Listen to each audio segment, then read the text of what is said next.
Cigarettes have been shown to have a lot of negative health implications, so I would say no to cigarettes. With regard to alcohol, the advice is that for a stressed person, they'll need more of it. And the more of it they take, it will have negative implications on their health.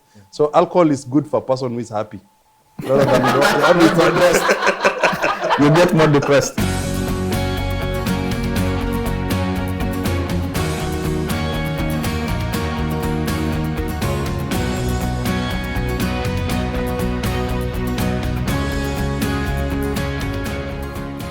What better month than November to discuss men, because this is Men's Health Month. I'm Rama, a nutritionist and a lifestyle consultant, and privileged to host this show called Take Charge Talk Series. I have with me a panel of people who will be today discussing men's stress issues. I have with me Dr. Chitai, and I would love for each and every one of them to introduce themselves for this show. Thank you, Rama. I am Dr. Boniface Chitai Murabula. I'm a consultant psychiatrist and the current president of the Kenya Psychiatric Association. Thank you for having me. Hello, I'm Musumba Bwire. I've been working in the creative and marketing industry for over 20 years. I think in the esteemed panel, I'll be the common man giving views about what affects us according to stress. You know, as we are living our lives, we are facing a lot of pressure. The common man has a lot of issues. And so this will be a good opportunity to talk about how stress affects us. Hello everyone, and I am Flora Wambua, a biochemist by profession, and also a brand manager at Mega Life Sciences, brand manager for Ginsomin, and I am happy to be part of this show. Thank you all for being here today. Personally, I'm married for about 25 plus years. And believe you me, I'm still in awe with how men deal with their stresses in life.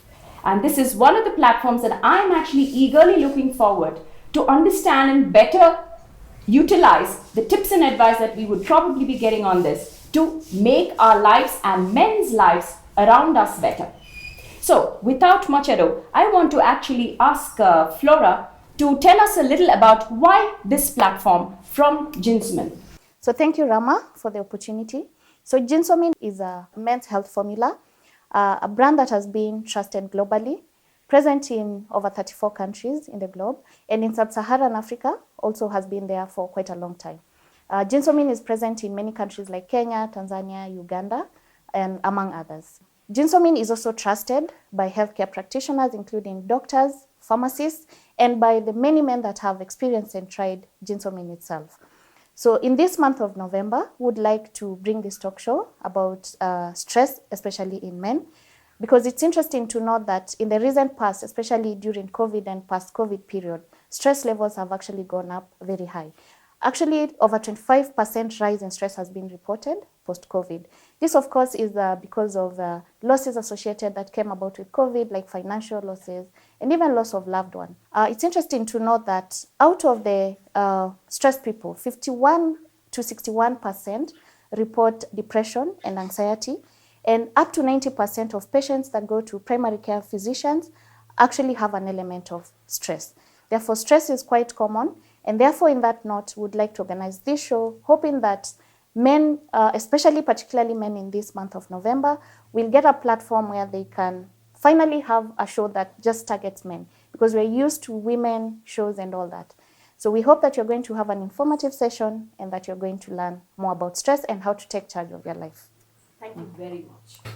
Doctor, without any delay, I want to first throw this question at you. What is stress? And can you also take us into what is good and bad stress? We have heard about bad, and we think bad is the word that is associated with stress. But I'm learning or beginning to learn that there is good in the stress too. So please tell us. Thank you, Rama. I'll start by demystifying one myth out there that stress is not a mental disorder. So we must start there. Stress is not a mental disorder, but it's simply a way our bodies respond to different stimuli in our environment. So stuff like mostly changes. So changes occurring within our environment often make our bodies respond with what we call a stress response. So, I mean, this stress response, it came from, our past because, you realize that our ancestors lived in the jungle. Our ancestors, the ancestors of the present human beings, lived in the jungle. In the jungle, there are many dangers. So there were wars, conflicts between people. There were wild animals, especially, which posed a lot of danger, and so on. So those were the two main causes of stress. And obviously, there were others like droughts and so on. So human beings then had to respond, had to develop a way of responding quickly. So immediately you come across, some danger. Maybe a lion shows up. The first thing you do is that your body quickly produces a hormone that will make you produce enough sugar to give you that energy. That's one way that you respond, so that you're just ready. Your muscles are strong and you're able to fight, or run, whichever the case. Secondly, is to shut off what is not necessary so that you can conserve energy. So you'll shut off digestion, you'll shut off reproduction, you'll shut off any function of your body that is not needed at that time. So basically, that is the good side of stress. The history is good of stress. But however, and even up to now, we can still respond like that. So a lot of time, when you are faced with maybe a dangerous situation, maybe some incidents, on the road and so on, that you need to act quickly. Sometimes it's the stress response that helps you to act. Now, the problem is that in the modern days, the difference between then and now is that currently people actually face chronic stress, that goes on for time on end.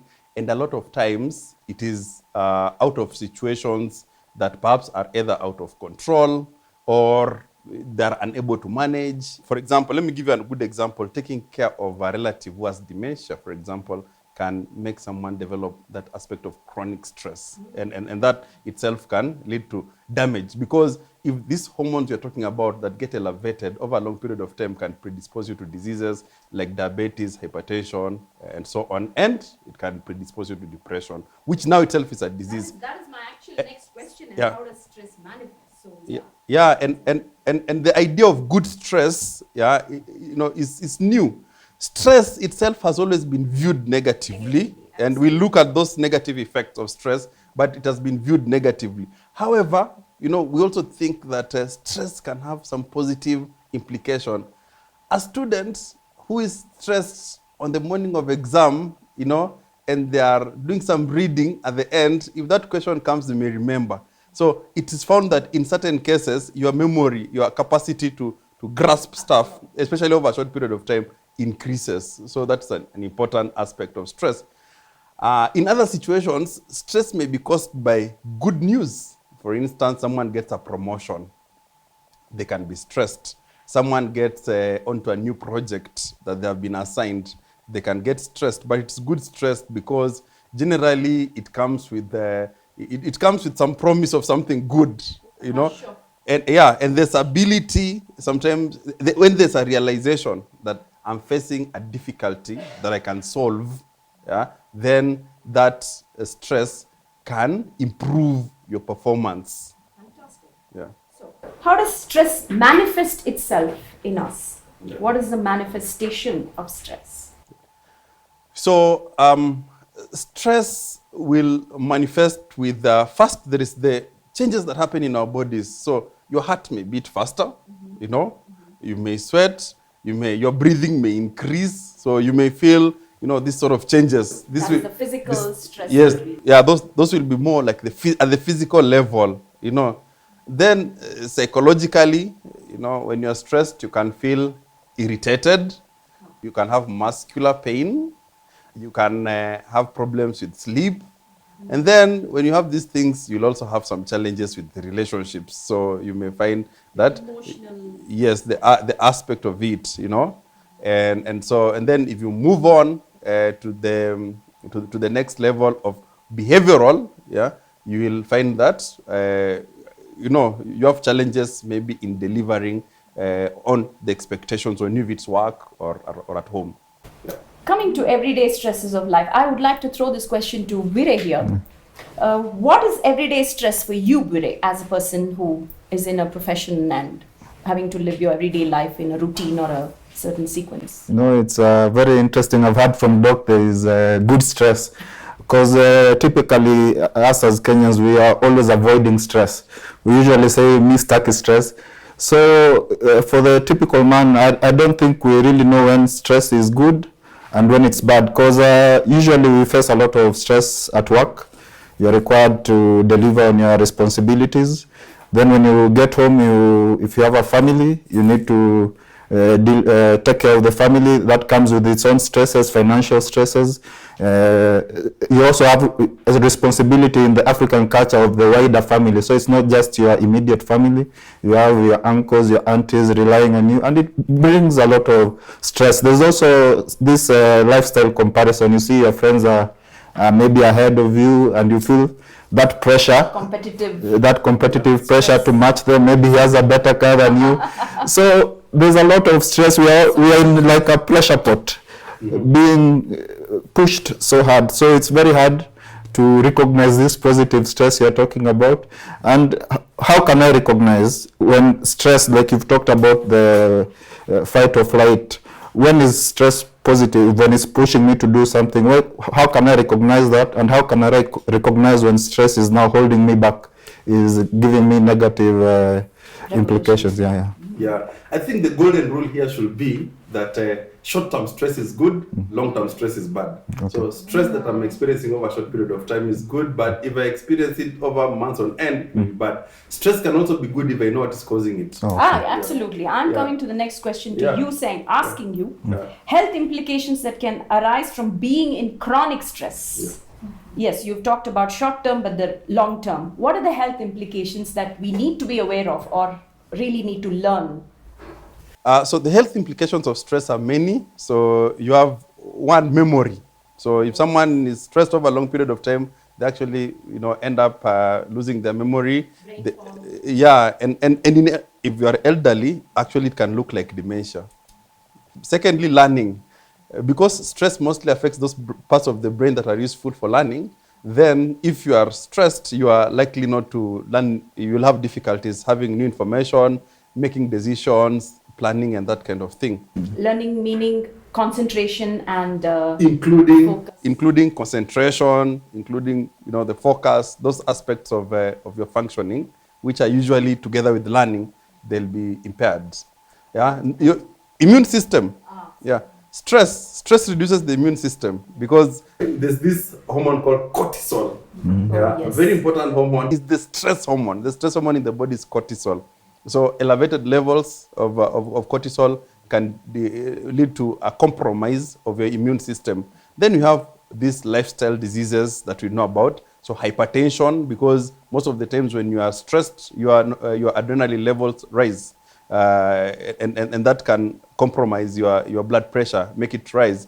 And then diabetes. So chronic stress can itself lead to diabetes. And then now, those are more of the physical outcomes. But together with memory, chronic stress can also tip one into depression.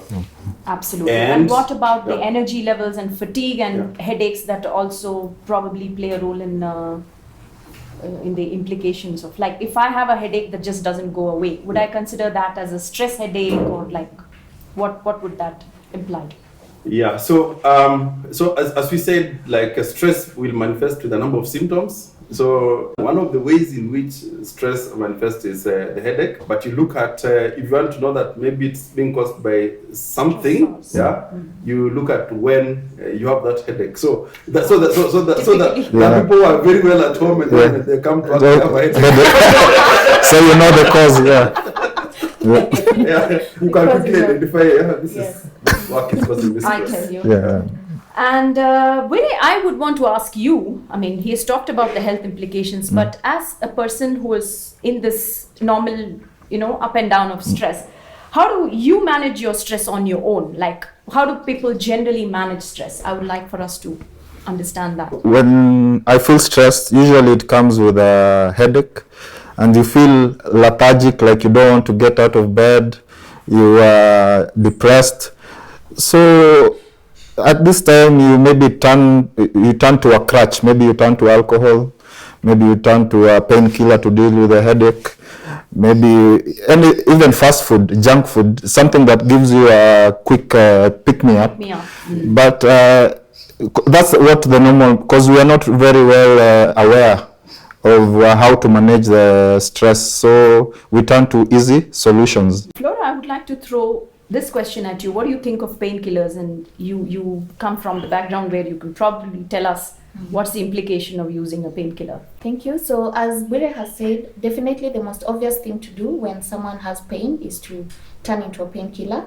Most people will take painkillers regardless, without understanding really what's happening to them. Like for example, if they have headaches, which might also be associated with stress. So the problem with popping painkillers is because painkillers come with a lot of side effects.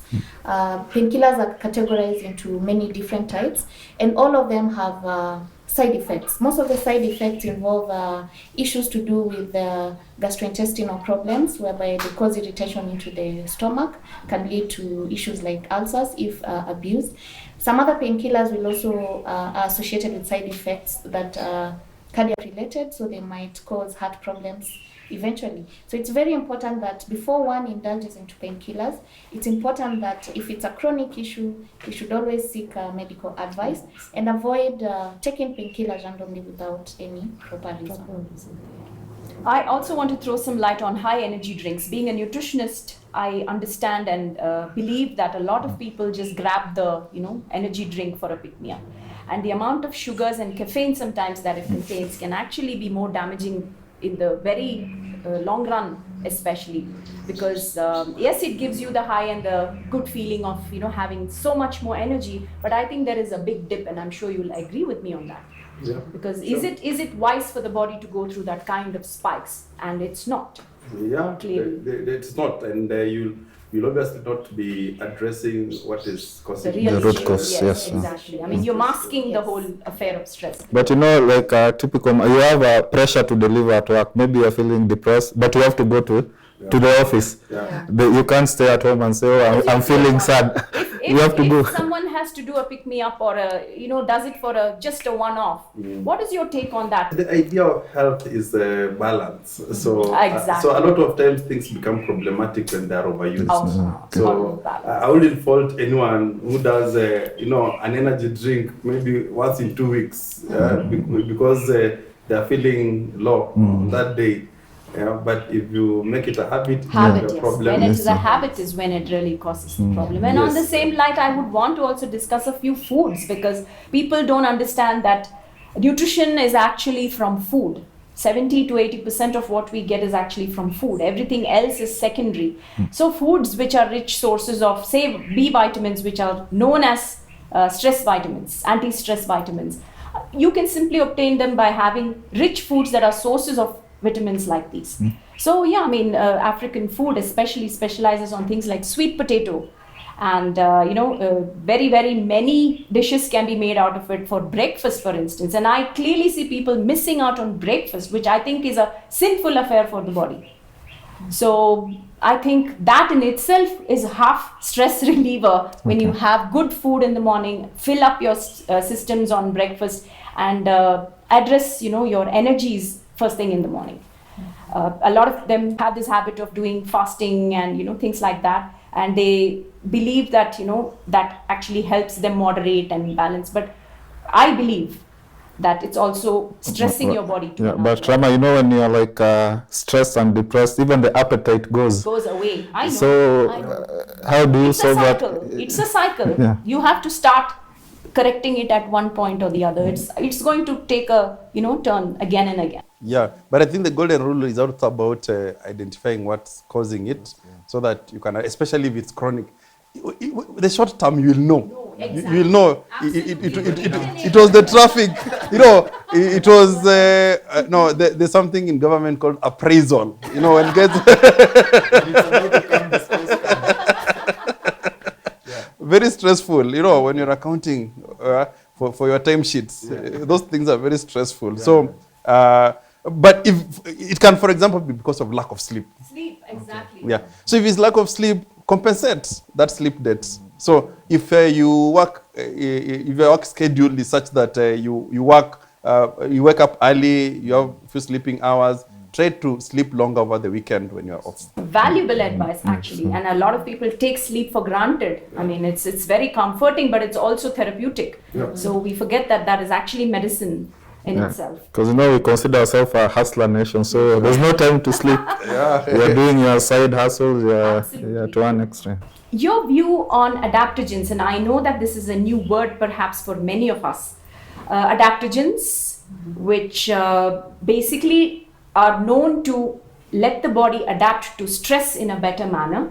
But I would like your view on what you think of adaptogens to manage stress. These are new ideas that are coming into the knowledge of human beings, and human beings are ever changing, so that our ancestors spent a lot of time, looking for food, for instance, and cooking the food. And by the way, before the discovery of fire, our ancestors actually used to eat their food raw, which was terrible because because their bodies used to spend a lot of time digesting. And that's why you find that some of these animals, even herbivores, have very long guts, So you can already imagine that a better human being will have a very short gut, because we'll be more efficient, at breaking down this food. So maybe 1,000 years from now, the future guys will have very short, maybe there'll be no digestive system. They'll just be injecting whatever they need. So I believe that the direction in the future is about human beings spending less time eating, because eating itself, it may have some social advantages, but from the standpoint of the organism, it could also be a waste of time.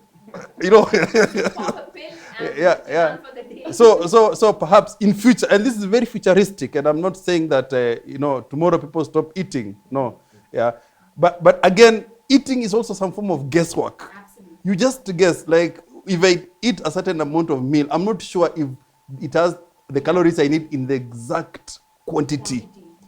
So I believe future human beings will want to be more exact about what they're taking in. Taking what's necessary for their body type and body. Yes, especially now that we are also concerned about overnutrition. Yes. Because we overestimate what we need. Sometimes the body asks, and we don't really need it, but we don't know. So so you just keep eating and eating. So definitely, if something works, then it can be used, and as long as it has no side effects. So there are obviously established ways in which people are advised to do their stress management, including things like grounding, being grounded, thinking about your environment, focus, for example, mindfulness.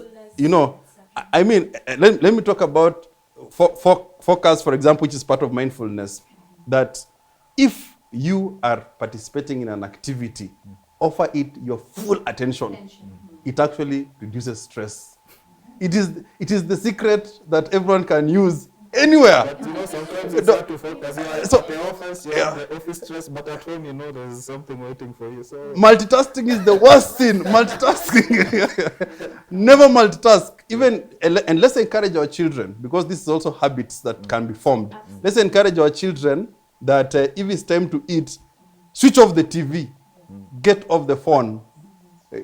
Because then you'll have time to chew the food properly, to appreciate it. The taste and the aroma and everything that is around food. And you could easily miss it, by mixing it with other things. This is not the time to ask people questions about their grades in school. Focus on the eating. When you look at food is where digestion begins, because you already start salivating and etc. So yes, I think it's very important to understand and be aware of what you eat. And So apart from these established ways of managing stress, if there are products that are developed, that help people, in a healthy way to increase their concentration and energy and to get them out of stress, then I will say that such are useful and very futuristic. Oh, fantastic. I would like to take the view of Flora here and ask her to probably extrapolate on things like adaptogens, especially of ginseng and the nature like that. Okay, so if I can just add on to what the doctor has said. So adaptogens are substances that help the body cope with stressful conditions. Earlier, the doctor mentioned about cortisol being the stress hormone. So sometimes when the cortisol levels are very high, that leads the body into like a stressful crisis.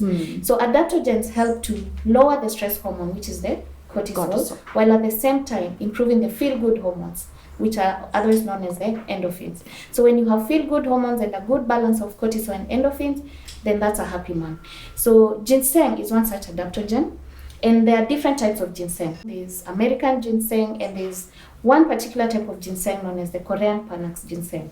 So Korean Panax ginseng is one of the most extensively studied ginseng or adaptogen, and it helps the body, like I've said, the role of adaptogens, it helps the body cope into stressful conditions. So Ginsomine is one such brand, the organizer of this show, that has ginseng. And apart from ginseng, it also has multivitamins, because like the doctor earlier said, when the cortisol levels are high, someone is stressed, then the immunity also goes down. So apart from the ginseng, we have combined ginseng with 19 other vitamins and minerals that might be a little bit difficult to get from food. It's possible to get them from food, but how much of it do you take? So we give you a holistic product that combines 19 vitamins and minerals plus ginseng, an adaptogen, to ensure that men take charge of their life. And this is especially designed for men? Yes, for men's needs, or rather the men's deficiency profiles that generally... This is a health wellness formula for men, so it's specifically designed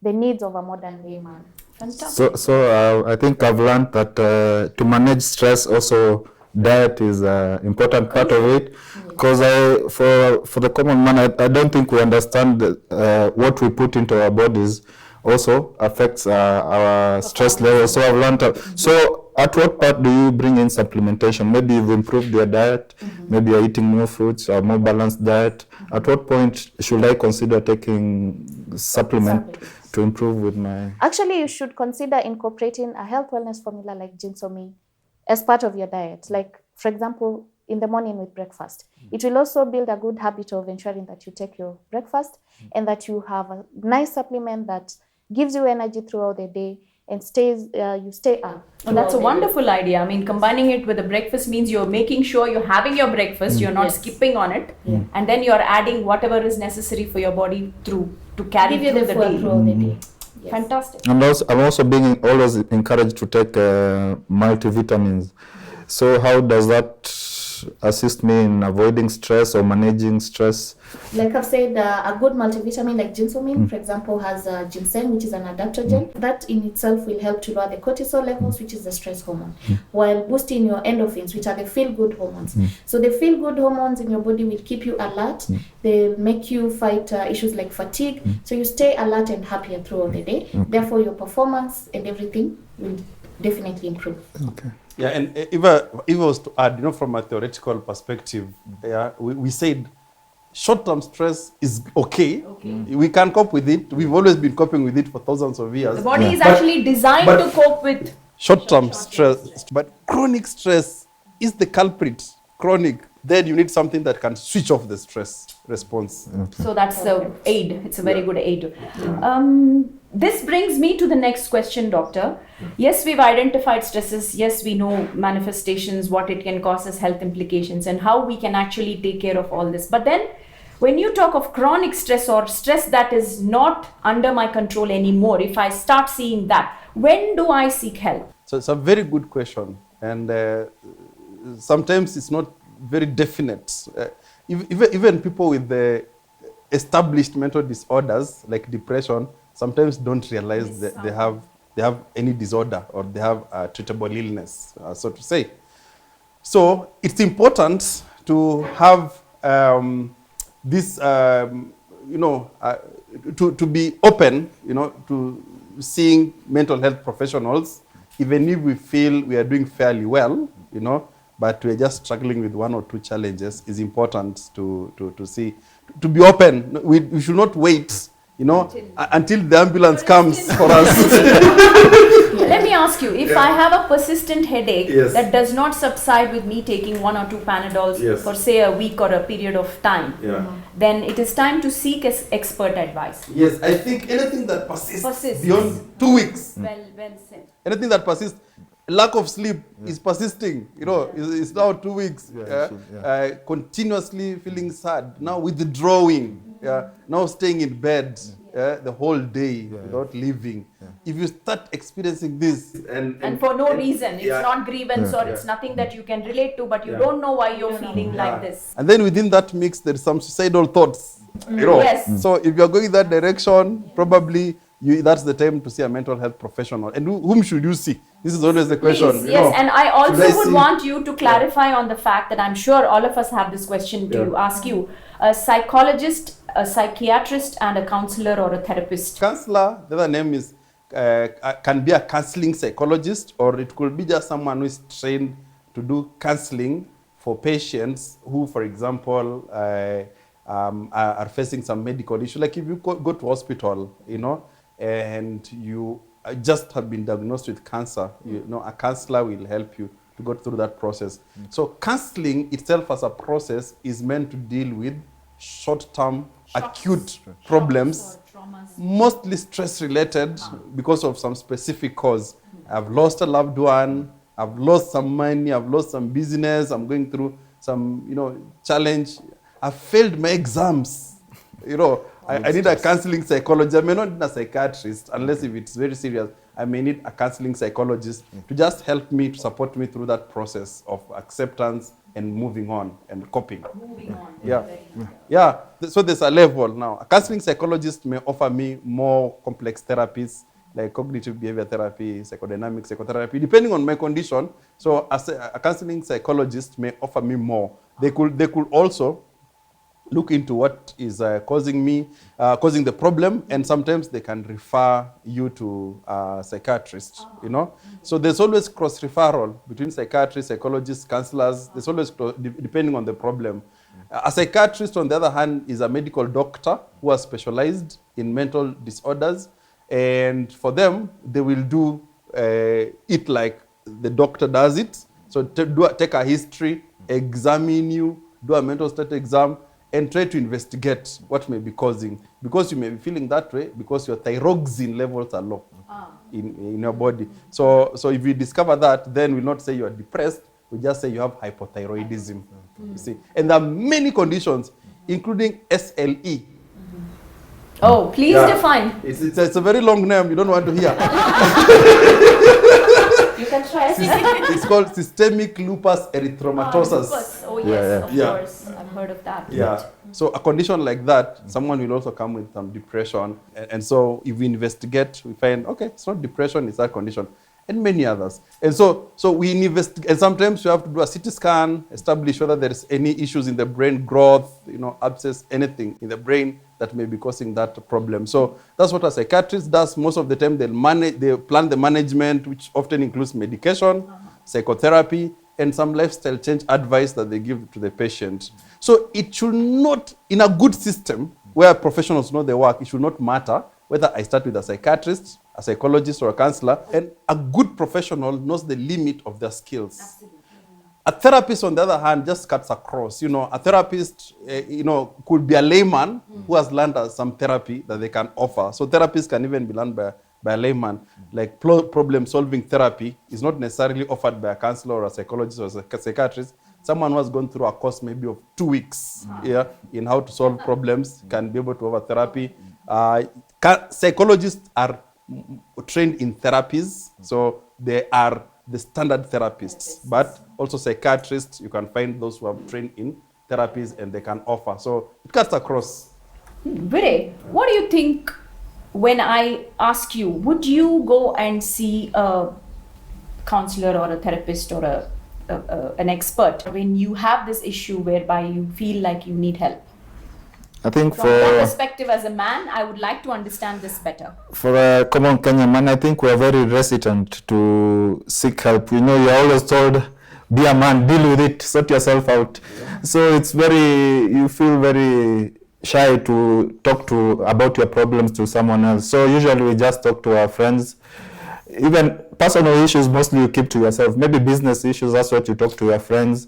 If you are church going, maybe you'll talk to your pastor. So the services is talking about counselor. So we really don't know where to get them, where to start. So maybe There is some concept, I don't know if you agree, that men, it has been found that men find it difficult to speak their problems to other men, but they speak to ladies. I don't know. Have we experienced because you know I believe and think that men don't talk. Yeah. Your man does not. you know, One man perhaps will not talk to you, but probably other men will find it comforting to talk. you know the thing is, as a man, you are in competition with other men. So why should I come tell you my problems? So you keep it to yourself. Yeah. So you are very shy to share your problems. Yeah. But I would like to throw this at you. Why men do not speak out? As a psychiatrist, you might probably have evaluated the man's brain and what does it really have in it that they cannot vent out stresses, because women talk freely. Yeah. We can cry, we can do all the drama and we're out of stress. Yeah. So what is it with men? Yeah, obviously it's still rooted in adaptation. The adaptation then has influenced the structure of our brains. The way the man's brain responds to stress is different from the way a lady will respond. Remember, in the past, when the raiders came, what did men have to do? You know, they had to organize themselves, you know, have some sort of army to sort of respond. They've always lived in the alert thing that they cannot easily trust or... Yeah. So in fact, it's been found that when a man is stressed, the part of the brain that is active is this part for planning, decision making, and action. That's right. Yes, the neocortex. Yeah.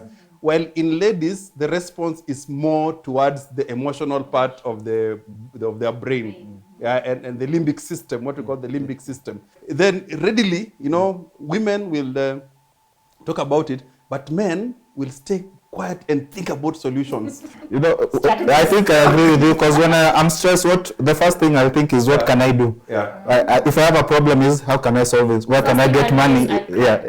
Yes, I believe that women just emotionally want to break down and say, okay, let me take out so much of tears and let me deal with this. Or vent to the next person. Yeah. So we should stop stressing men about them talking.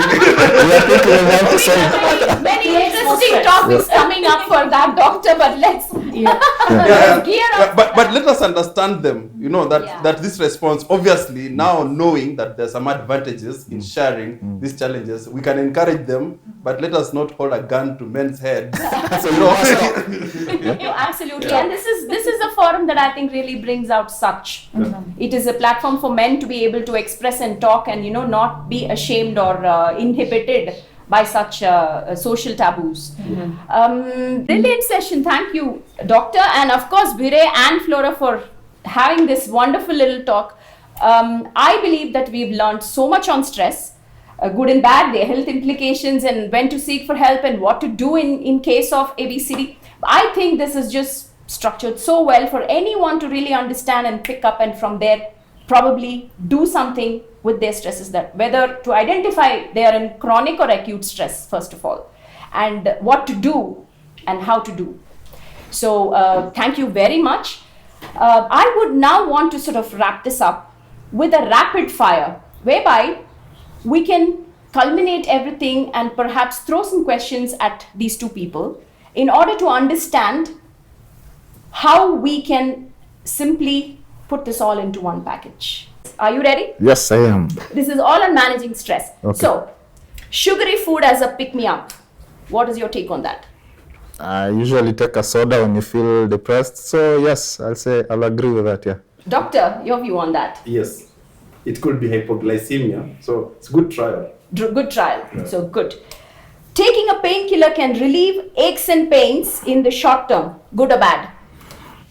For me, because what I'm trying to deal with is that short-term stress and carry on with my duties and what is expected of me. So yes, I'll take the painkiller. Totally okay with a mild painkiller. But not for a long run. Not for a long time. Not for a long time. Showing anger can reduce your stress level. Yes or no? Yes, I think so. Because sometimes when you maybe argue with someone, you feel like you've put a burden down, you feel relieved, but it may come with some regret. Maybe you say something you didn't mean to say, but at the moment, I think it feels okay. Okay, doctor. Yeah, I think if you dissipate that anger on a harmless object, then that is fine. Where do we find the harm? You assault a chair. Like a portrait, you can scream on the portrait. I love that, but does it not also give rise to hypertension? Yes. So it can have implication. Yeah. So For in your the long health. run, no, but It's in not- a short term, yeah. maybe better to express. Yeah. Cigarettes or alcohol a solution? Yes, because when you are facing a lot of pressure and a lot of stress, it's very easy to turn to a crutch unless you're very well disciplined. So I'll say yes, most people do turn to cigarettes, alcohol, and other crutches. Your take on that? So cigarettes have been shown to have a lot of negative health implications. So I'll say no to cigarettes. With regard to alcohol, the advice is that for a stressed person, they'll need more of it. Absolutely. And the more of it they take, it will have negative implications on their health. So alcohol is good for a person who is happy. You get more depressed. Who would you rather confide in? Friends, boss, spouse, peers, parents, counselors? I'd say for most Kenyan men, we turn to our friends first. That's the first person who you are close to, who knows what you are about. So that's the first person you confide in. Yeah. Doctor, what do you think on this? Yeah, people confide to people who are close to them. So Confiding is good, whoever it is. whoever it is, so family or friends, but it's a good practice. Whoever you can trust. But I mean, as you had mentioned, when do I identify when I need now professional help? Because Exactly. And talking to also- friends may not solve that heavy problem. When do I identify? Exactly, when the problems are going on for long, Yeah. when there are issues of suicide, for example, when you see that it's affecting your functioning, then you need help. Self-help through supplements or food? Where does self-help stand for you? Actually, today I've learned about self-help, managing your stress through diet, through supplementation. So that is something I'm going to be taking up. Thank you. Yeah. And what about doctor? What does he think? For me, self-help is what works, for you. So we'll throw around many solutions. Then people should pick what works for them. Not everything works for everyone, but You should try. all this basket of solutions should be available to us. So if it's food, supplementations, meditation, let all be available and people know how to use them. Fantastic. Vitamins or adaptogens or both together? After we've especially heard Flora, tell us more about these. Vitamins, I've learned that both will help me manage stressful situations, because when your body is healthy, I think it's more adapted to dealing with any pressures or stresses that come. So I'll say both. Doctor, your take on that? I agree with him. Thank you. Yeah, I've learned a lot And I today. think vitamins Yeah. clear deficiencies and adaptogens help relieve stress. So they actually do different things, but very similarly, they can be conjunct, synergistically working. Absolutely. Exercise or meditation or both? Exercise. I think exercise, but most Kenyan men do it for looking good, just for the exterior. But I think also exercise helps the interior, makes you more resilient when you are fit and healthy. So you adapt better to the problems you face. Yeah. Doctor? Yeah, I think two good things are better than one good thing. So the two of them are fine. But meditation, I believe a lot of us have problems with focusing and concentration, but with time, I think that also can register. Coffee as a solution to concentrate, good or bad? Very good. when I wake up in the morning, the first thing is you boil the hot water and take some coffee. So I think we do take a lot of coffee during the day for concentration, to focus. So yeah, we take a lot of coffee. Doctor, your take on coffee? For me, no. We should just take coffee as part of a beverage, but not as a solution to a problem we are facing. So if you're having poor concentration or stress, coffee is not the place to go to, because it can be addictive. And also it can cause insomnia and things like that in the long run. Sleep disturbances. Actually, many people have sleep problems. When you ask them the question, do you ever take coffee in the evening? The answer is yes. Or yes. The answer is yes. Absolutely. Yeah. Absolutely. Thank you. That was a brilliant session of rapid fire, and I have learned more about men in this session than anyone else. And I hope the audience here who have been listening to us also have had their share of all the knowledge and the information that these people have shared with us. Flora, I would leave the platform to you to. Thank you, Rama. Thank you, Dr. Chitai. Thank you, Bwire. It has been a very interesting discussion. I have also learned a lot from the doctor. Like, for instance, I didn't know that there is a medical explanation as to why men do not talk more about their problems. I just thought we like crying, but now at least I know. So to our audience, we hope you've had an enlightened session. We hope you've learned about stress, a few things here and there. And we hope that you're going to start taking charge of your lives. So the thing about stress, maybe that we didn't mention, is that stress can be a little bit difficult to diagnose, and most people that are stressed actually do not know that they are. As Jinsomin, we are going to give you a link in the description. It will lead you to a questionnaire that has very simple to answer questions. These questions, answer them as faithfully as you can. No one is monitoring. It's a very confidential piece of paper. It will give you a score. It will help you understand better where you lie as a man. If your score is high and tends towards stress, then of course, like the doctor rightfully said, it's important to seek help.